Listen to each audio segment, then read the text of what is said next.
Good morning, students. Today we discuss about our topic, that is alga. Alga, I already told you that in plant classification, जब हम cryptogams और फेनोगेमस की बात करते हैं, non flowering और फ्लावरिंग प्लांट की बात करते हैं, तो जो नॉन फ्लावरिंग प्लांट है, नॉन फ्लावरिंग प्लांट में जो सबसे पहला ग्रुप है वो किसका आता है? एल्गा का। अर्लियर बुक्स में इसको थैलोफाइटा के नाम से भी कहते थे, अभी कंप्लीटली एल्गा कहते हैं। तो थैलोफाइटा या एल्गा, ब्रायोफाइटा और टेडोफाइटा, यही तीन डिवीजन है क्रिप्टोगेमस के या नॉन फ्लावरिंग प्लांट के। सबसे पहला एल्गा के बारे में बात करते हैं। जैसे मैंने कहा कि ये इनिशियल प्लांट बॉडीज हैं, तो इनका स्ट्रक्चर कैसा होगा? थैलॉइड बॉडी होगी। नॉर्मली कैसे होंगे? एक्वाटिक होंगे।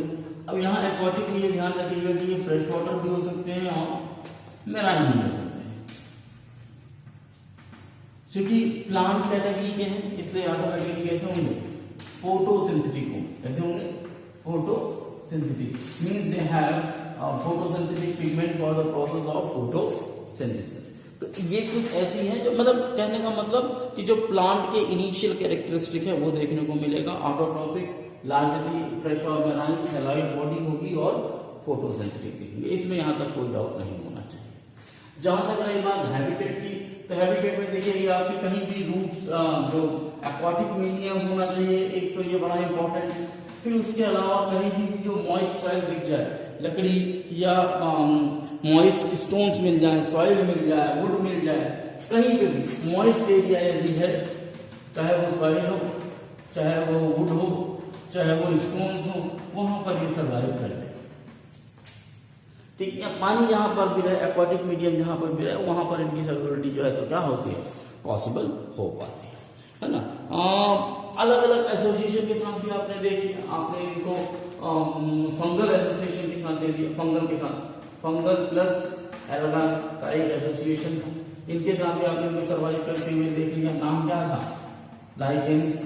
हमने पढ़ लिया ऑलरेडी, पिछले चैप्टर में लाइकेंस के बारे में पढ़ा था। तो एल्गा इनके साथ भी एसोसिएट करके सर्वाइव करने की कोशिश करती है। जहां तक रही बात इनके स्ट्रक्चर की, ये शेप की बात मैं करूं तो बड़ा वेरिएशन है इनके शेप और स्ट्रक्चर में।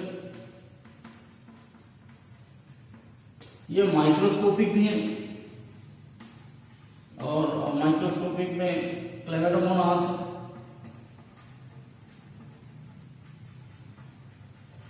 फिर आपको कुछ कॉलोनियल भी मिलेंगे, मीन्स कॉलोनीज में जो मौजूद होते हैं वो लॉक्स। ये कैसे है? ये कॉलोनियल ऑर्गेनिज्म, ठीक है। इसी तरीके से कुछ ऐसे हैं जो फिलामेंटस है,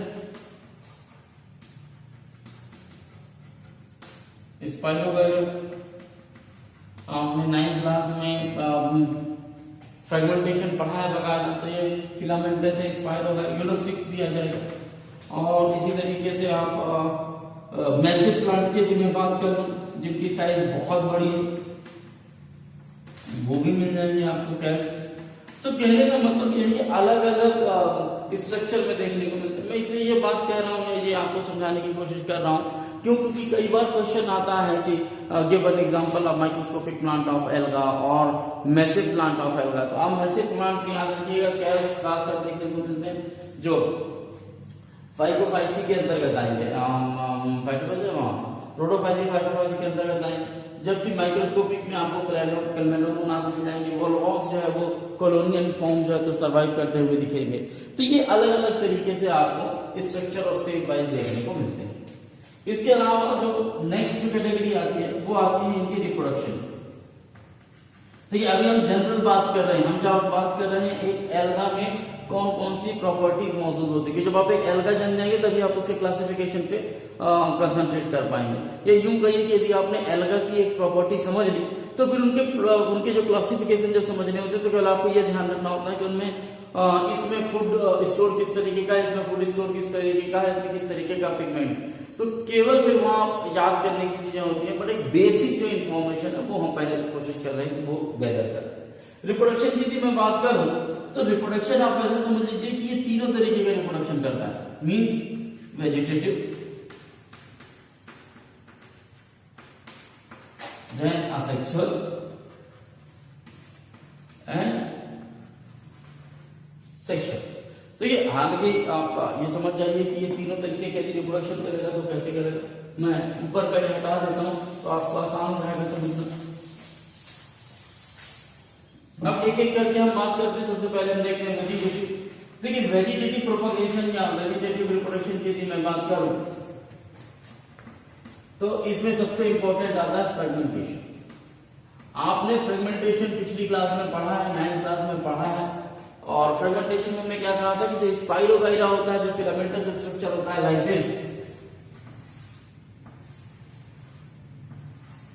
इसके जो पार्ट मैच्योर हो जाते हैं वो फूट के अलग होना शुरू हो जाते हैं। जो फूट के अलग होते हैं वो एक न्यू प्लांट लाइफ की तरह बिहेव करना शुरू कर देते हैं, उसी को हम कहते हैं क्या, फ्रेगमेंटेशन। तो इस तरीके का वेजिटेटिव प्रोपगेशन देखने को मिलता है इन केस ऑफ एल्गा।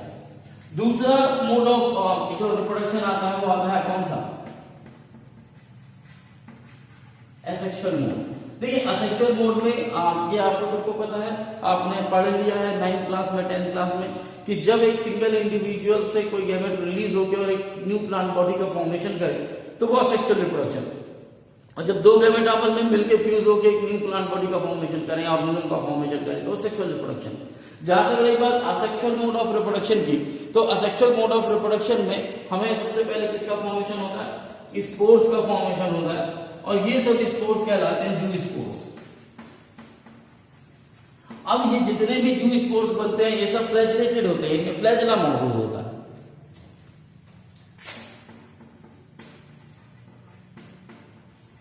और यही फ्लैजेलेटेड जू स्पोर डेवलप अ न्यू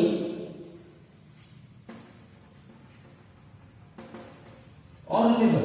अब यहां न्यू ऑर्गेनिज्म का मतलब ये है कि या तो जो प्लांट है तो स्वाभाविक है प्लांट का फॉर्मेशन कर लेंगे, मींस असेक्सुअल मोड में स्पोर्स बनेंगे। स्पोर्स को हम क्या कहते हैं यहाँ पर, जू स्पोर। सबके साथ जू स्पोर ही वर्ड यूज करेंगे, फ्लैजेलेटेड और डेवलपमेंट हो जाएगा। तो इसमें भी बहुत ज्यादा कोई ऐसी परेशानी नहीं है। यदि वेजिटेटिव प्रोपगेशन है तो आप समझिए फ्रेगमेंटेशन से हो रहा है। असेक्सुअल मोड हम ये कह रहे हैं कि किसी भी ग्रुप में, चाहे वो रेड एल्गा हो, ब्राउन एल्गा हो या ग्रीन एल्गा हो, यदि हम कह रहे हैं असेक्सुअल मोड है तो वो स्पोर बनेगा, स्पोर से जू स्पोर बनेगा और फ्लैजेलेटेड स्ट्रक्चर होगा वो जू स्पोर और उससे एक न्यू ऑर्गेनिज्म का फॉर्मेशन हो जाएगा। अब हम बात करते हैं तीसरे तरीके के मोड ऑफ रिप्रोडक्शन की, उसको कहते हैं सेक्सुअल रिप्रोडक्शन।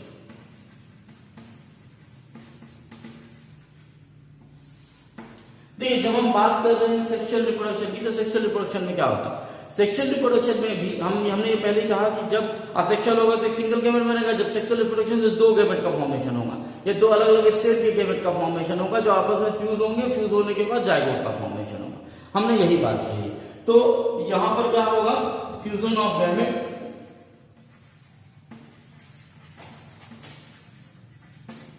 और जब फ्यूजन ऑफ गैमेट होगा तो किसका फॉर्मेशन होगा, जाइगोट का। और ये जाइगोट से जो है तो क्या होगा, न्यू ऑर्गेनिज्म का फॉर्मेशन। ये एक कॉन्सेप्ट है। Is it clear? अब बात ये समझ जाइए कि न्यू ऑर्गेनिज्म तो बनेगा, लेकिन यहां पर सेक्सुअल रिप्रोडक्शन में आपको दो तीन कंडीशन दिखाई देंगी। जैसे हम कहते हैं उसको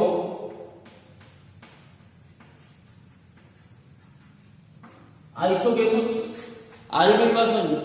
isogamous and isogamous,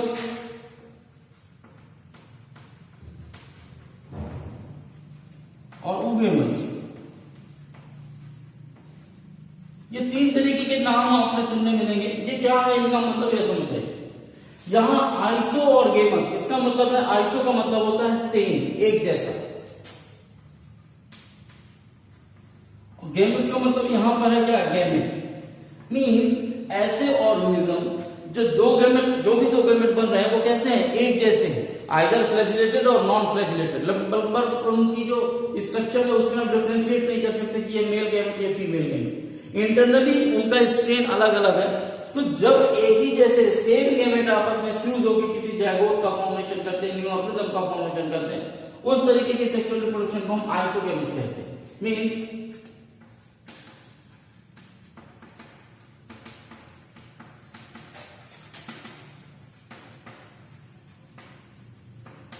similar structure means यदि मेल गैमेट राउंड है तो फीमेल गैमेट भी राउंड है, मेल गैमेट के पास फ्लैजेला मौजूद है तो फीमेल गैमेट के पास भी फ्लैजेला मौजूद है।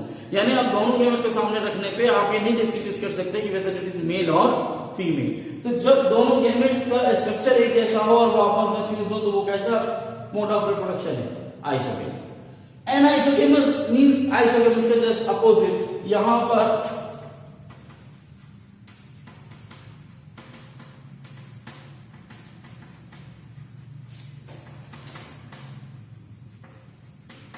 अब यदि गैमेट के स्ट्रक्चर एक जैसे नहीं है, मान लीजिए एक राउंड है तो एक जो है तो क्या नाम से फ्लैजेलेटेड है, एक नॉन फ्लैजेलेटेड है, तो जब इस तरह की कंडीशन देखने को मिलेगी तो हम कहते हैं एनाइसोगेमस।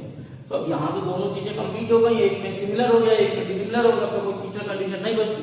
लेकिन फिर भी एक तीसरी कंडीशन लीजिए, ऊगैमस कंडीशन। दरअसल ऊगैमस कंडीशन ह्यूमन में जिस तरीके का प्रोसेस ऑफ रिप्रोडक्शन या गैमेट फॉर्मेशन होता है उसको लेकर बात कही गई है। यहां पर जो मेल गैमेट होगा मोटाइल होगा एंड स्मॉल होगा, जबकि female non motile and large. ये कंडीशन है। जैसे ह्यूमन बीइंग की यदि मैं बात करूं तो स्पर्म साइज में छोटा होता है और मोटाइल होता है, मूव कर सकता है, जबकि ओवम एक जगह पे बैठा हुआ होता है या एम्पुलर स्पर्म जंक्शन में मौजूद होता है, वहां तक स्पर्म को पहुंचना होता है और साइज में स्पर्म से क्या होता है, बड़ा होता है। तो जब इस तरीके की कंडीशन देखने को मिले, इस तरीके की गैमेट का फॉर्मेशन हो जहां पर मेल गैमेट साइज में छोटा और मोटाइल और फीमेल गैमेट साइज में बड़ा बट नॉन मोटाइल हो, तो इस तरीके के मोड ऑफ रिप्रोडक्शन को हम क्या कहेंगे, ऊगैमस टाइप ऑफ रिप्रोडक्शन, जो कि सेक्सुअल रिप्रोडक्शन देखने को मिलेगा किसमें, in case of plant. Is there any doubt? तो हमने बात कर ली एल्गा में स्ट्रक्चर के बारे में, हमने बात कर ली उनकी हैबिटेट के बारे में, हमने बात कर ली सेक्सुअल रिप्रोडक्शन के बारे में या रिप्रोडक्शन के बारे में। अब बात करते हैं कि आखिर कौन कौन से यूजफुल कंपोनेंट है जो हमको एक ऑल टुगेदर यदि हम एल्गा लें तो क्या क्या काम करता है एल्गा। उसके बाद हम देखेंगे कि उनके अलग अलग ग्रुप कौन से और उन ग्रुप में क्या क्या खासियतें मौजूद। अब कुछ यूजर्स देख लेते हैं तो save time I have just write down it. Users की यदि मैं बात करूं, half of the total carbon dioxide fixation on the earth is carried about it। क्योंकि आप ये समझ जाइए कि जितना एक्वाटिक मीडियम हर जगह पर ये मौजूद है और चाहे वो सुपरफिशियली हो या डेप्थ बॉटम वाला एरिया हो, दोनों जगह ही मौजूद होती है। तो सबसे ज्यादा मात्रा में कार्बन डाइऑक्साइड फिक्सेशन यदि कोई करता है तो कौन करता है, एल्गा। अब चूंकि कार्बन डाइऑक्साइड फिक्स करेगी तो स्वाभाविक है कि क्या रिलीज करेगी, ऑक्सीजन रिलीज करेगी। तो इनका जो आजू बाजू सराउंडिंग का जो एनवायरमेंट होता है वहां ऑक्सीजन डिसॉल्व करने का भी काम ये खूब करती है, ताकि वहां की जो भी एक्वाटिक हैबिटेट है या यूं कहिए कि मेराइन या फ्रेश वाटर हैबिटेट है उस पे उसको ऑक्सीजन की कमी ना। तो half of the total carbon dioxide करने का भी काम एल्गा का है और ऑक्सीजन को डिसॉल्व करने का सराउंडिंग एनवायरमेंट में ये काम करते हैं, क्योंकि वहीं रिलीज करती है तो वहां oxygen dissolve. Chief producer in aquatic medium, aquatic medium के चीफ प्रोड्यूसर है, क्योंकि आपको पता है एक्वाटिक ये ऑटोट्रॉपिक है और ये ऑटोट्रॉपिक है तो यही अपना भोजन बना सकते हैं। तो बाकी इनसे जितने भी एक्वाटिक मीडियम में बाकी दूसरे ऑर्गेनिज्म होंगे वो सब जब एक्वाटिक तो है नहीं, ऑटोट्रॉपिक तो है नहीं, तो वो हेटेरोट्रॉपिक है। तो उनमें से भी जितने भी हर्बिवोरस नेचर के होंगे या प्लांट खाने वाले होंगे वो सब किसको यूटिलाइज कर रहे होंगे, एल्गा को एज अ फूड यूटिलाइज कर रहे होंगे। तो ये चीफ प्रोड्यूसर है एक्वाटिक मीडियम। समाज फूड कुछ जो है तो भोजन की तरह यूज किए जाते हैं, जिनके नाम है पोरफायरा, लेमिनेरिया एंड सार्गेस। तो ये कई बार क्वेश्चन पूछा जाता है या ऑब्जेक्टिव टाइप में क्वेश्चन पूछा जाता है, alga use as a food, और आपको 4 ऑप्शन देंगे तो यदि आपको पता होगा कि कौन सा फूड की तरह यूज होता है तभी आप उसका आंसर लिख पाएंगे, इसीलिए मैंने इनको भी इंक्लूड किया होता है। सम प्रोडक्ट भी बनते हैं, कुछ प्रोडक्ट हैं जैसे हाइड्रोक्लोराइड्स बनते हैं। हाइड्रोक्लोराइड्स क्या होता है, हाइड्रोक्लोराइड्स होते हैं जो वाटर होल्डिंग कैपेसिटी जिन सब्सटेंस में होती है। शायद आपने देखा हो कभी बड़े बड़े मॉल्स में कुछ कुछ छोटे छोटे बोनजाई पौधे टाइप के मिलते हैं, उन पौधों को सरवाइव कराने के लिए ऐसे जेली टाइप का एक सब्सटेंस जो है तो रख दिया जाता है जिसके ऊपर रखे रहते। आप जब खरीद के भी लाते हैं तो वो जेली टाइप का सब्सटेंस दिया जाता है और कहा जाता है कि इसमें पानी डालते रहिएगा तो मॉइस्चर बना, वो फूल जाते हैं जैसे पानी उसमें डाल दीजिए। वो सब क्या है, हाइड्रोक्लोराइड्स हैं जिनमें वाटर होल्डिंग कैपेसिटी होती है, जो वाटर होल्ड करके रखते हैं। और जब आप कोई भी पौधा वगैरह रख देते हैं तो वो पौधा उन्हीं हाइड्रोक्लोराइड से वाटर जो है तो क्या करते रहता है, एब्जॉर्ब करते हैं। दो है ब्राउन एल्गा और रेड एल्गा, इनसे ये बनता है। ब्राउन एल्गा से जो बनता है उसको बोलते हैं एल्गिन, और जो रेड एल्गा से बनता है उसको बोलते हैं कैराग्रीन। तो ये दोनों हाइड्रोक्लोराइड्स हैं। तो देखिए कभी कोई हाइड्रोक्लोराइड पूछे तो एल्गिन और कैराग्रीन, ये दो हाइड्रोक्लोराइड्स जिनमें वाटर होल्डिंग कैपेसिटी होती है, जो प्रोड्यूस होते हैं किससे, एल्गा। इसी तरीके से अगार होता है। अगार जो कि प्रोड्यूस तो हालांकि जिलीडियम और ग्रेसिलेरिया से होता है, लेकिन ये बड़ा यूज का, क्योंकि ये अगार वही है use in ice cream and jelly. तो यदि आप आइसक्रीम और जेली के बड़ा शौकीन है, या आइसक्रीम के तो होंगे, तो आप मान कर चलिए इसके बिना आइसक्रीम में या जेलीज में जो वो क्या बोलना चाहिए, जो जुड़ाव है वो देखने को नहीं मिलेगा, या यूं कहिए कि जो थिकनेस आती है वो नहीं आएगी, वो अगार के कारण ही आती है, जो कि एक एल्गा से रिसीव होता है, या यूं कहिए कि एक्सट्रैक्ट किया जाता है। आखिरी आता है स्पाइरुलिना और क्लोरेला। तो जहां तक स्पाइरुलिना की मैं बात करूं तो ये वो फूड सप्लीमेंट है, हालांकि यूनिसेलुलर एल्गा है। दूसरी बात ये है कि दूसरा इंपॉर्टेंट ये फैक्टर है कि प्रोटीन रिच होता है। क्या होता है, प्रोटीन रिच होता है, और प्रोटीन रिच होने के साथ साथ ये यूज किया जाता है स्पेस ट्रेवलर के साथ। किसके साथ, स्पेस, जो स्पेस में जाते हैं लोग, वो अपने साथ स्पाइरुलिना की टेबलेट लेकर जाते हैं, ताकि उसको खाने के बाद उनको जो प्रोटीन कंटेंट जितना चाहिए बॉडी के लिए वो मिल जाता है। और ये क्वेश्चन आया है, पीएससी का क्वेश्चन है स्पाइरुलिना को लेकर कि स्पेस ट्रेवल्स किस एल्गा को एज ए फूड यूज करते हैं, तो आंसर इज स्पाइरुलिना। तो कई बार ऐसे क्वेश्चन आते हैं, लेकिन वही है कि आपने यदि पढ़ा हुआ है तो आपको ये बात समझ में आ जाए। तो ये कुछ उसके एल्गा के कंबाइंड इफेक्ट थे, यूं कहिए कि उनका क्लासिफिकेशन था, या उनका यूजेस थे जो हमने देखे, या किस तरीके से काम करता था। अब एल्गा दरअसल 3 ग्रुप में डिवाइडेड है ना, रेड एल्गा, ग्रीन एल्गा और ब्राउन एल्गा। हकीकत में देखिए आप तो इन तीनों एल्गा का जब आप डिवीजन देखेंगे तो बड़े थोड़े थोड़े से डिवीजन है, क्योंकि सभी सभी एक्वाटिक है, सभी के सभी ऑटोट्रॉपिक है, फोटोसिंथेटिक है, तो ये जो चीजें होंगी, पर इनमें जब ये फोटोसिंथेटिक होते हुए इनके जो पिगमेंट है वो अलग अलग है ना। जो आप ग्रीन एल्गा देखेंगे तो वहां क्लोरोफिल ए और बी मिलेगा, ब्राउन एल्गा देखेंगे तो वहां अलग दिखेगा, रेड एल्गा देखेंगे तो अलग दिखेगा, जो इनका स्टोरेज ऑफ फूड है वो अलग दिखेगा, थोड़ा सा सेल वॉल में अंतर दिखेगा। तो इस तरह से थोड़े बहुत अंतर के साथ ये पूरा एल्गा डिफरेंशिएटेड है। खासकर फोटोसिंथेटिक पिगमेंट इनमें कैसा मौजूद है, इस बेसिस पे पूरा क्लासिफिकेशन इनका देखने को मिलता है। अब हम देखते हैं कि क्लासिफिकेशन कैसा है। यदि बात करें हम Chlorophyceae, green alga, unicellular, filamentous, colonial, मतलब कुछ ऐसे ऑर्गेनिज्म होंगे जो यूनिसेलुलर भी होंगे, कुछ ऐसे होंगे जो कॉलोनियल होंगे, फिलामेंटस। यदि मैं जो हमने पहले शुरुआत में एल्गा पढ़ा, यदि वहां से थोड़ा सा रिकॉल करें तो यूनिसेलुलर में किसके एग्जाम्पल में हमने क्लेमेटोमोनास दिया था, कॉलोनियल में हमने वोल्वॉक्स दिया था, और फिलामेंटस में हमने किसको दिया था, स्पाइरोगायरा को। आप समझ जाइए तीनों यहाँ पर देखने को मिलेंगे, यही इनके एग्जाम्पल हो जाएंगे, क्लेमेटोमोनास, वोल्वॉक्स और स्पाइरोगायरा। Grass green colour. अब ग्रास ग्रीन कलर का मतलब यह है कि जिस तरीके से ग्रासेस दिखाई देती है या प्लांट दिखाई देते हैं ग्रीन कलर के, ठीक वैसा ही ये दिखाई देता। उसके पीछे कारण यह है कि इनमें जो पिगमेंट पाया जाता है वो पाया जाता है chlorophyll a and b. Plant के जो मोस्ट जो हायर प्लांट है उनमें भी जो क्लोरोफिल है वो यही है, chlorophyll a and chlorophyll b. Storage body. Storage body का मतलब है कि अलग अलग प्रकार की स्टोरेज बॉडी पाई जाती है एल्गा में। तो यहाँ पर जब आप क्लोरोफाइसी की बात करते हैं तो यहाँ पर फूड को स्टोर करने के लिए स्ट्रक्चर पाया जाता है, उसको बोलते हैं पायरिनॉइड्स। और पायरिनॉइड की खासियत ये है कि ये नॉर्मली क्या होता है, प्लांट स्टार्च स्टोर करते हैं, बट ये पायरिनॉइड स्टार्च ना स्टोर करके क्या करता है, प्रोटीन को स्टोर करता है बिसाइड स्टार्च। इसीलिए मैंने कहा कि नॉर्मली स्टार्च तो स्टोर होगा ही होगा, लेकिन कुछ ऐसे स्ट्रक्चर हैं जो स्टार्च के अलावा भी दूसरी चीजों को स्टोर करते हैं, इसीलिए हमने कहा उनको पायरिनॉइड नाम दिया। Is it clear? जहां तक रही बात सेलुलोज की, जो इनर लेयर है वो तो सेलुलोज की बनी होगी क्योंकि प्लांट है तो सेलुलोज होगा, लेकिन क्लोरोफाइसी में उसका जो आउटर स्ट्रक्चर होगा वो पैक्टोज का बना होगा, तो ये भी एक तरीके से प्रोटीनस कवरिंग हो गई। रिप्रोडक्शन आपको वेजिटेटिव, असेक्सुअल, सेक्सुअल तीनों तरीके से देखने को मिलेगा, और एग्जाम्पल भी हमने बात कर ली। तो यहाँ पर जो याद करने लायक है, दिमाग में रखने वाली चीज है वो ये है कि क्लोरोफिल का कलर क्या है, पायरिनॉइड्स क्या होते हैं स्टोरेज, और ये क्या स्टोर करते हैं। यही वो कुछ चीजें हैं जो आपको दिमाग में रखनी है। साथ ही साथ ये सेलुलोज के साथ साथ पैक्टोज भी जो है तो मौजूद होता है, जिसका काम में सेल वॉल के फॉर्मेशन प्लस एग्जाम्पल। याद रखिएगा अक्सर एल्गा में जो क्वेश्चन आता है वो आता है कि differentiate green alga, red alga and brown alga. एक चार्ट बना हुआ है आपकी बुक में, वो उसी पे ही क्वेश्चन खूब सारा पूछा जाता है। मैं आपको अलग अलग करके बता देता हूँ, चार्ट को आपके बुक में ही बाद में आप देख लीजिए। Is it clear? तो होप आपको समझ में आएगा कि क्लोरोफाइसी में क्या क्या पॉइंट है जो आपको दिमाग में रखने। जो दूसरा ग्रुप है फाइकोफाइसी के ब्राउन एल्गा के लिए मैं बात करूं, देखें कि अभी तक हम जो देखे जो ग्रीन कलर के थे ये कैसे दिख रहे हैं, ब्राउन कलर के दिख रहे हैं, मोस्टली मराइन हैबिटेट, ये ज्यादातर वहां फ्रेश वाटर मराइन दोनों में थे, ये आपको मोस्टली मराइन में मिले, एकाध कोई ऑर्गेनिज्म का फ्रेश वाटर में मिले तो मिले, अदरवाइज मराइन।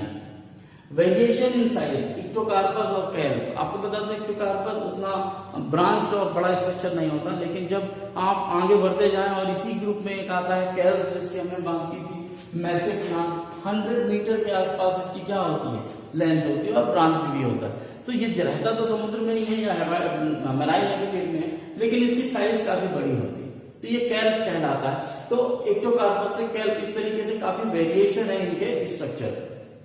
जहां तक रही बात क्लोरोफिल की, मैंने पहले ही कहा कि आपको ये तीनों के तीनों जो ग्रुप है इनको डिवाइड करने के लिए आपको ध्यान रखना होगा, क्लोरोफिल का आपको ध्यान रखना होगा, सेल वॉल का आपको ध्यान रखना होगा, इनमें स्टोरेज फूड का। तो ये क्लोरोफिल ए और सी के साथ साथ यहाँ पर कैरोटीनॉइड और ज़ैंथोफिल भी मौजूद होते हैं, और यही कारण है कि ये अलग अलग कलर वेरिएशन में भी देखने को मिलते हैं। Vary in the colour from olive green to various colour, क्यों? क्योंकि जैसे जैसे ज़ैंथोफिल या कैरोटीनॉइड का परसेंटेज कम ज्यादा होता है जिस ऑर्गेनिज्म में, उस तरीके का इफेक्ट देखने को मिलता है। तो ये जो ऑलिव ग्रीन से वेरियस बेसिस में मिलते हैं, ज़ैंथोफिल और फ्यूकोज़ैंथोफिल के कारण या फिर के कारण होता है। सो कहने का मतलब यह है कि पिगमेंटेशन जिस तरीके का मौजूद होगा उस तरीके का इनका स्ट्रक्चर आपको देखने को या इनका कलर आपको देखने को मिलेगा। फूड स्टोरेज में आप देखिए वहां पर हम पैरानॉइड वर्ड यूज करते थे जो फूड स्टोरेज का काम करता था, यहाँ मैनिटॉल और लेमिनेरी ये दो वर्ड यूज करते हैं जो किसका काम कर रहे हैं, फूड स्टोरेज का काम कर रहे हैं। इन्हीं के बेसिस पे क्लासिफिकेशन किया जाता है किसका, एल्गा का। एक तो ये हो गया, दूसरा क्लोरोफिल हो गया, तीसरा हमने वहां कहा था कि जो सेलुलर सेल वॉल थी वो इनर साइड में सेलुलोज की और आउटर साइड में पैक्टिन की बनी हुई थी, पैक्टोज की बनी हुई थी।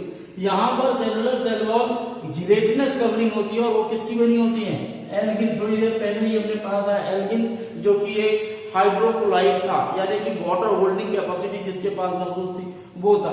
तो ये सेलुलर सेल वॉल होती है जिलेटिनस कवरिंग के साथ, उसको हम कहते हैं क्या, एल्गिन। ये भी ये खासियत यही है जो डिफरेंशिएट करते हैं एक ग्रीन एल्गा को ब्राउन एल्गा के साथ या रेड एल्गा के साथ। जहां तक ये जितने भी एल्गा आप देखेंगे इनमें आपको ये तीन स्ट्रक्चर कई बार दिखाई देंगे नाम से, hold fast, stipe and from. ये याद रखिए कि क्वेश्चन में इसलिए कह रहा हूं इस बात को। होल्ड फास्ट का मतलब क्या है, होल्ड फास्ट का काम क्या होगा कि पौधे को जमीन से या बॉटम से पकड़े रखना। यदि सेलो एरिया में भी है तो जमीन से पकड़े रखने का काम होल्ड फास्ट का होता है, यानी होल्ड फास्ट एक रूट की तरह भी रूट होता नहीं है, मैंने इसीलिए ऐसा पोस्टर में लिख दिया समझने के। इस टाइप का मतलब होता है स्टेम, जो बीच वाला पोर्शन होता है उसको स्टेम कहते हैं। ऊपर की तरफ जिसको हम फ्रॉम कहते हैं वो दरअसल लीफ लाइक स्ट्रक्चर है जो बाकी फोटोसिंथेटिक और बाकी एक्टिविटीज के लिए परफॉर्म करता है। तो ये तीन तरीके के वर्ड यूज होते हैं, तो आप ये कंफ्यूज मत होइएगा। यदि फ्रंट वर्ड यूज करें तो आप ये समझिए कि किसके लिए यूज किया जा रहा है, फ्रंट वर्ड जो है लीफ के लिए यूज हो रहा है, क्योंकि यही क्या है, फोटोसिंथेटिक पार्ट है। क्वेश्चन ऐसा नहीं आएगा, क्वेश्चन आएगा कि out of this which is the photosynthetic part. तो होल्ड फास्ट नीचे की तरफ है जो पकड़ने का काम करता है रूट का, इस टाइप जो है वो क्या है, वो स्टेम की तरह बिहेव करता है, फ्रंट जो है वो लीफ की तरह बिहेव करता है and responsible for the process of photosynthesis. Example में जहां तक फाइकोफाइसी की एग्जाम्पल है तो इक्टोकार्पस भी फाइकोफाइसी का है और कैल्प भी फाइकोफाइसी का है, लेमिनेरिया है, सार्गेसम है, तो ये सभी के सभी क्या है, इसी के ही एग्जाम्पल। Is it clear? इसके बाद बचता है last, that is red alga, इसकी बात भी कर लेते हैं।